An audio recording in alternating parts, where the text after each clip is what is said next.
Hi guys, Rachel here, and today I'm making a sit down video for you which I haven't made in the longest time. So I've recorded this intro about 10 times right now because I feel like I can't do it right, so hopefully this goes okay. But today's video is going to be all about Pretty Little Thing and their disclaimer, is that what you'd call it? Yeah, their disclaimer that they have in their terms and conditions about chemicals. So let's just get straight into the video talking about fast fashion, Pretty Little Thing, and what this means for you. Okay, so I saw this morning on Twitter. So today is the 23rd of September. Saw it when I went on, and basically what everyone's going mental about is this, disclaimer. I don't know why I keep falling over that word. That's on their terms and conditions. So basically I have it here. It says, warning, some products on our online store from time to time may contain chemicals that are known to the state of California to cause cancer and birth defects or other reproductive harm and may be included on the Proposition 65 chemical list. Blah blah blah. If you need more information, contact us directly. So someone obviously spotted this on the website, screenshot, posted it on Twitter, and everyone's going into meltdown about how Pretty Little Thing are going to cause cancer and how these chemicals are worst thing ever and how they're never going to shop from Pretty Little Thing ever again. So one tweet here says, very alarming, the Pretty Little Thing are selling clothing that have chemicals in which are known to cause cancer and birth defects and burying this information at the bottom of the terms and conditions. Please read before buying anything off Pretty Little Thing. Just remember, all their products contain a harmful chemical that causes cancer and birth defects. Please be careful and share around to let people know. So this is really fair. There's a law that states that if you're to sell clothing in California or in certain parts of America, you need to state these terms and conditions, so, which is why Pretty Little Thing has it on their website. Then there's other people coming to the defense of Pretty Little Thing saying that these chemicals are in everything. They're in household products, they're in things that you consume every day, so this isn't the biggest shock ever. ASOS also have this same disclaimer on their website. Fashion Nova similarly have the same thing.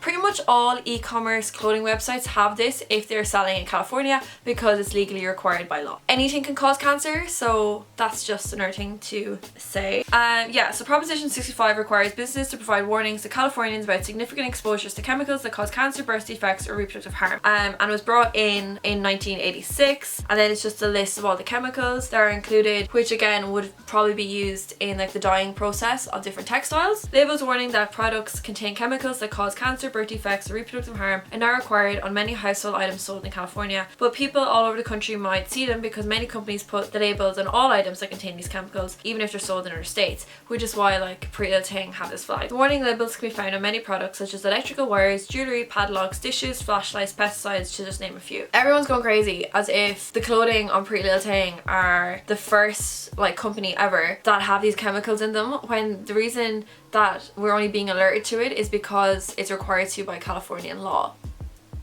Plot twist to all my research here. Are Proposition 65 warnings helpful? This article is from 2009. This article is literally 10 years old. So basically the article is about, are these warnings hurtful or healthful, which is a hard word to say. Basically, whether you're pumping gas or buying a fillet of salmon, your eyes no doubt landed on an ominous sign documenting the presence of chemicals known to the state of California to cause cancer and birth defects or other reproductive harm. Today these warnings are everywhere. Parking lots, hardware stores, hospitals, and just about any decent sized business, including, as of May, those of medical marijuana suppliers. Okay, that's pointless. So basically the law is just to ensure accountability among retailers, that the consumer is aware of what's in the products. It's basically, the warning is there to cover themselves, that if you buy a product and then something happens to you, at least they've covered themselves to be well, the chemicals are in the products. That's all it is. It's not telling you that if you buy this top you're going to get cancer. It doesn't work like that. Chemicals are in everything, and I'm not saying that's good because obviously it's not, and we're living in a world now where cancers and different diseases are increasing because there's so many chemicals in our systems and in our environments. But the whole thing that I have an issue with is that everyone's going mental about Pretty Little Thing having this cancer warning and because of Proposition 65, when they're completely ignoring the impact that fast fashion has in the environment. And how is, because now you think it's going to impact you firsthand, obviously people are going to care about themselves more than other things, but that's their first reaction, that this is a terrible company because of this, when everything else is being ignored. I posted a tweet, I'll put it on screen here, and a girl said that she buys off Pretty Little Thing 3 times a week. Firstly, are you buying clothes, wearing them once and selling them on Depop? I don't understand how you could be consuming that much clothes, because what would you need that much clothes for? So I pulled up some facts on my laptop. So according to the Waste and Resources Action Programme, UK households sent 300,000 tonnes of clothing to a landfill in 2016. According to a 2019 EU report, fashion companies produced 2 collections a year in 2000, but this has increased to 5 by 2011, with some chains such as Zara offering 24 collections per year. The report stated that this has led to clothes being regarded as nearly disposable goods, which is so true. Like if you buy a dress from Misguided, Boohoo, Miss Pop, who else is there? Pretty Little Thing, you're gonna spend maybe like €8 on that dress. You're not gonna, like if something happens to it, you're not gonna be upset because it was only €8. In contrast, if you bought a dress from a sustainable brand that cost you €180, you're not gonna throw that away, or you're not gonna wear it once and be like, okay, that's fine. That doesn't make sense. It's not sustainable. It's not a smart like economic choice. But then when you're making clothes so cheaply, people just don't care. And like I think one of the major things that people forget that just baffles me so much, right? So you have all this like synthetic materials, fibers, clothes, whatever. Every time you wash them, like microfibers are released from the clothes. So then when you wash that thing, obviously, in the washing machine, then those fibers go through the water system and they eventually end up in oceans. So people are always like, oh, save the turtles, don't use straws, etc., which is really good, don't use straws, whatever. But they're forgetting that each time they like wash these synthetic materials, microfibers are being released anyway, and then they end up in like water supplies, they end up in fish, people then consume the fish.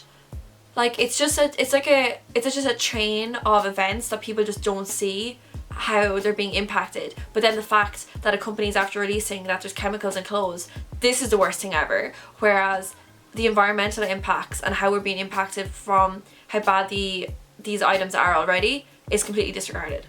More facts. Polyester, which is made from fossil fuels, is non-biodegradable. Microfibers from synthetics are a major contributor to microplastic pollution. A 2019 university survey of UK rivers, reservoirs and lakes found microplastic pollution at all locations tested. According to Pulse Fashion Report in 2015, the industry was responsible for 1,715 million tonnes of CO2 emissions. The UN states that the fashion industry consumes more energy than the aviation and shipping industry combined. The Pulse report forecasts fashion emissions to grow by 63% by 2030. But no, Pretty Little Thing having a cancer warning is the issue here. What I'm trying to say is this warning has freaked people out, but there's a much bigger issue here, and the impact of the fashion industry is killing the environment and probably impacting us negatively in every aspect of our health. Anyway, like I remember, I don't know where the article is now, but I remember reading a few months ago that the fashion industry is the biggest but it's like the biggest pollutant after the oil industry, which is crazy. And then the other fact I just read, it's like worse than the aviation and shipping industry combined. And there's like smaller impacts that it has as well, like in certain parts of the world, so like India and like where clothes are produced and dyed or whatever, you can predict the color trends for the next season because rivers will just be that color. So you're really worried about chemicals in your clothes, whereas a poor community in India, which is producing the clothes, or China or whatever, producing it for barely any money because it was easier to outsource it and cheaper to outsource it to those communities, they're being impacted by the chemicals and their whole water supply is being like directly impacted. But no, your €6 crop top is the issue here.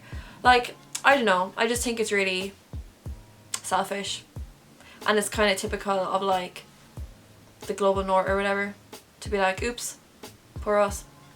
Like, I don't know, I just think it's very like anti-feminism almost. If you're going to be, I know people are going to call me out for like being too deep about this or like pulling this apart too much, but when you look at like the fashion industry, especially in like those like factories abroad that do produce these clothes, a large proportion of the workers are women and they're definitely being underpaid.